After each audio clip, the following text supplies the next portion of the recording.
If you're painfully exhausted by the fact you are bloated consistently to the point where it hurts, maybe you're really embarrassed and self-conscious, yet you're eating clean, you're eating healthily, and you're doing everything you can to optimize your nutrition, please watch the rest of this video because I'm going to help you solve that.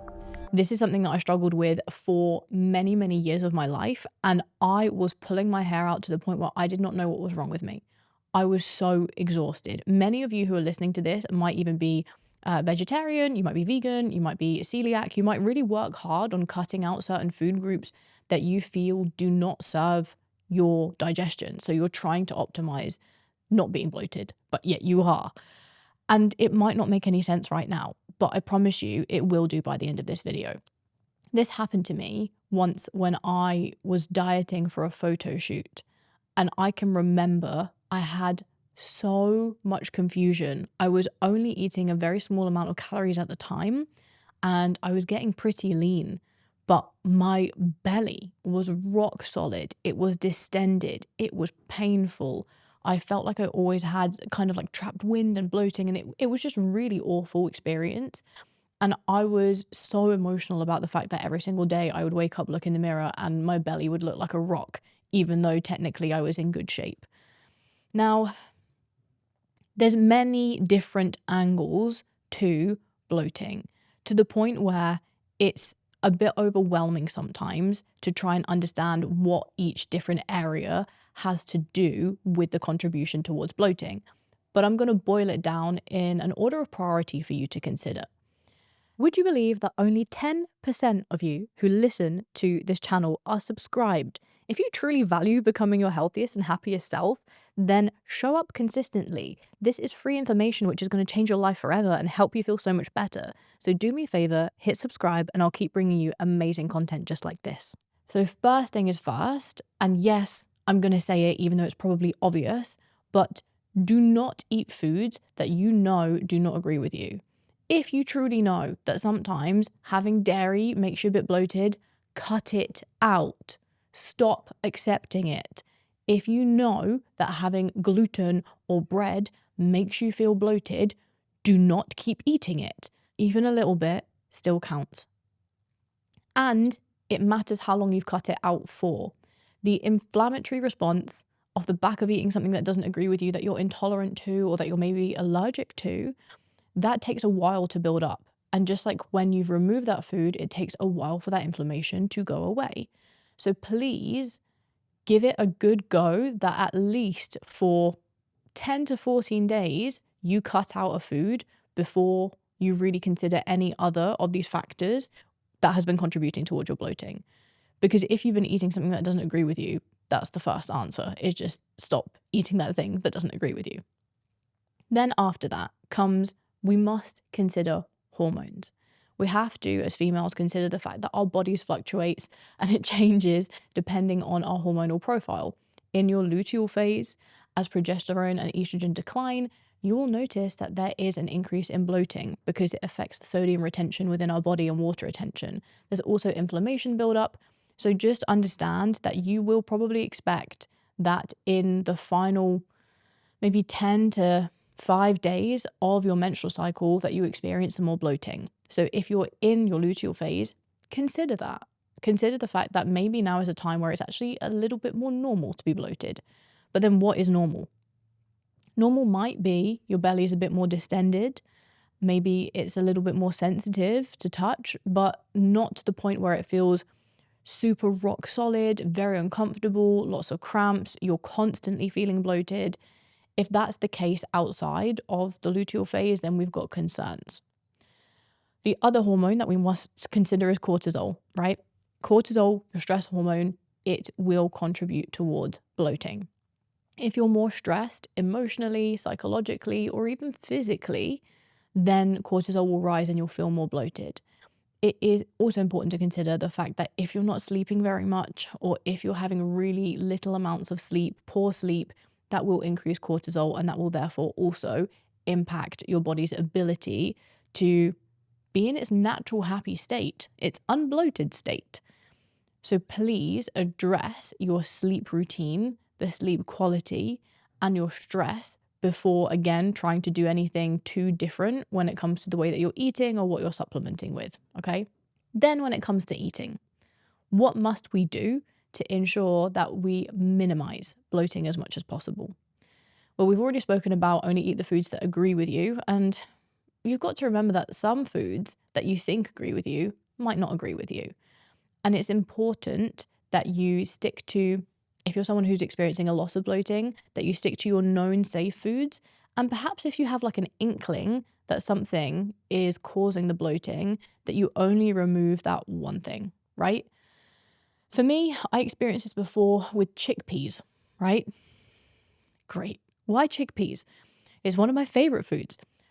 But I noticed that when I would have big chickpea salads, or sometimes I've had chickpeas for dinner, chickpea patties as burgers, I'd always have a bit of gastrointestinal upset, a bit more bloating. And then after a little while, I removed those chickpeas and I noticed my digestion got immediately better. I reintroduced a small amount and everything was okay. And then I was like, oh, maybe it wasn't the chickpeas. So I went back to my usual portions, and that is when I noticed that everything flared up again. So some foods we might only be able to tolerate in small amounts. Foods such as cruciferous veggies, broccoli, cauliflower, these can cause gastrointestinal upset as well if you are someone that is sensitive to these foods, if you're eating them in abundance. So make sure if you are cutting something out that it's just one thing at a time, and that you're keeping relatively most of your foods consistent because you are confident that most of them are your safe foods. And then if you try to reintroduce something and you notice those symptoms flare up again, that is the issue. Okay, so then learn to be very, very meticulous with how much of that food you're consuming and when. Because for me, like, I can tolerate chickpeas, but I just know it's few and far between. It's not highly often now. Then we forget to eat like adults. How many of you watching this sit there in front of, maybe you're doing it right now, maybe you're just sitting watching me and you're eating and you're chomping away and you're not even looking at the food that you're eating, and before you know it, it's disappeared? Not only is that pretty bad for your hunger regulation, because actually if you're not fully present within the meal that you're eating and you're too distracted by reading something or scrolling on your phone or watching YouTube or TV, if you're doing that, you're not paying attention to the fact that you're eating food and that you're chewing it and consuming it, and it doesn't feel like you've had a meal. So actually, it doesn't help to satiate your hunger as much as it would do if you just sat in silence, in quiet, without distractions, and you just ate your meal. Or if someone's constantly talking to you whilst you're speaking and you're kind of like chatting away at the dinner table, and then before you know it, your food's gone, it's actually not ideal for satiety. But besides the point, what it's also not good for is digestion, because you tend to rush food if you're distracted. But also, you might just be someone who rushes food because you're a busy person on the go.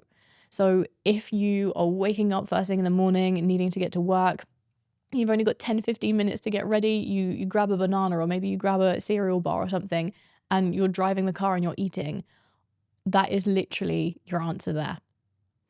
To anyone who is eating not knife and fork in hand, sat at a table, and chewing slowly and thoroughly without distraction, that's part of the reason that you're bloated. Rewind to when I said I was dieting for a photo shoot. I was already quite lean, yet my bloating was absolutely horrendous. It was during a time in my life where I was really busy. I was working a very intense job. I was training really hard in order to prep for this photo shoot. I had family commitments at the time that were taking a toll on me because I needed to support some family. And whenever I would eat a meal, because I was dieting for this photo shoot, I was starving and I was so hungry. I was wolfing it down, but I was also doing it whilst I was working. And that, as soon as I cut that out and sat down, focused on my meal, ate mindfully, fully present, making sure to chew and pay attention to what I'm doing, no distraction, my bloating went away. How crazy is that? Now, there is only one other thing that we haven't spoken about before that could be causing this extent of bloating and this discomfort, which is perhaps there is some type of underlying digestive condition. What we've spoken about before has been more so in the realm of irritable bowel syndrome, where you've got gastrointestinal upset, it's causing you pain, it's causing you bloating, but that's due to food choices, stress, lifestyle factors. Those are all things that we've spoken about that we can control already. Sometimes things are out of our control. Let's say you might have what I have, which is inflammatory bowel disease. Now, I'm not saying that you might have that, but that could be a reason that you're experiencing the symptom of bloating. But you're probably also, if you were to have that, going to be experiencing many other symptoms. So my question to you is it just bloating? Or are you actually having lots of digestive symptoms or other symptoms in the body? In which case, probably best to go get checked by a healthcare professional. Same thing with celiac disease. If you're noticing significant range of symptoms and it's been prolonged, that's when we really do want to have a look into, okay, could this be something different? Even a bad bacteria overgrowth after a course of antibiotics or after a time where you've just eaten lots of highly processed foods, refined sugars, that can happen. Sometimes the way that the bacteria grows back in your gut after you've had a course of antibiotics or after you've eaten a certain type of food, maybe even it's been a virus that you've had, that can all change your gut microbiome to not be where it needs to be. And therefore, having a bit of a reset with plenty of probiotic-rich foods or specific probiotic supplements, as requested by your healthcare practitioner once they've done a Dutch test or something along those lines, is very, very important. So I want you to just be honest with yourself if you're having any other symptoms or if there could be perhaps the consideration that maybe you do just need to go and get checked at your healthcare professional's facility through different forms, whether it's a stool test, a Dutch test, or other investigations. To all my IBD friends, colonoscopies, as we very much so know. However, keep up with probiotic-rich foods. That's the most important thing that I will tell you to do. It will not counteract any digestive condition, but it will allow your gut to digest food better. Because many of the different types of fiber that we've spoken about, soluble, insoluble fiber from whatever food sources you're taking them, they will require some support from healthy gut bacteria to be digested, right? If you don't have enough healthy gut bacteria, then you won't be able to digest the fiber properly, and that leads to an excess of gas building up, and that leads to lots of and you're feeling bloated. So I want you to make sure that you're eating lots of probiotic-rich foods. That could be sauerkraut, kimchi, tofu, tempeh, certain fermented cheeses, miso, kombucha. You're just spoiled for choice, in all honesty, if you go and research that too.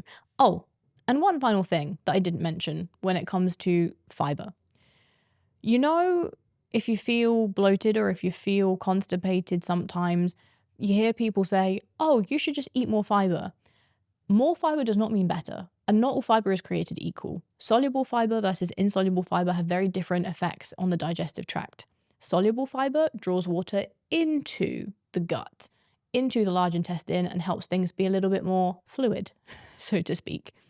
Insoluble fiber bulks out the stool. And that is something where if you consume too much of that, it means that you might find it difficult to go, right? Whereas if you're consuming too much soluble fiber, maybe it's too easy to go. If you're consuming too much fiber overall, I've also done this before.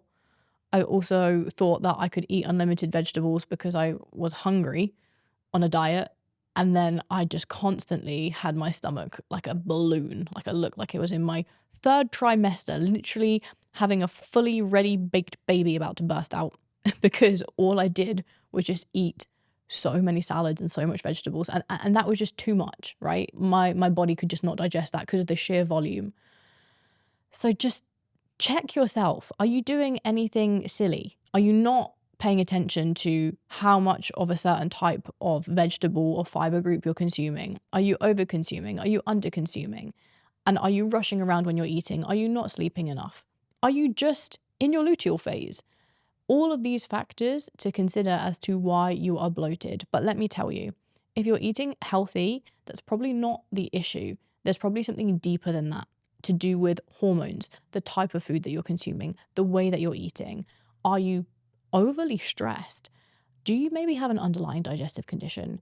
These are all things that is important to kind of go through as a troubleshooting list so that you can actually understand what's happening in your body.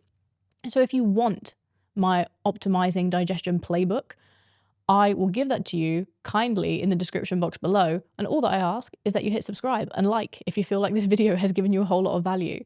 So go and get that downloaded and you can go through it and just make sure that you're doing everything to optimize your digestion moving forwards. And you shouldn't be experiencing bloating to this extent ever again, really. Take care.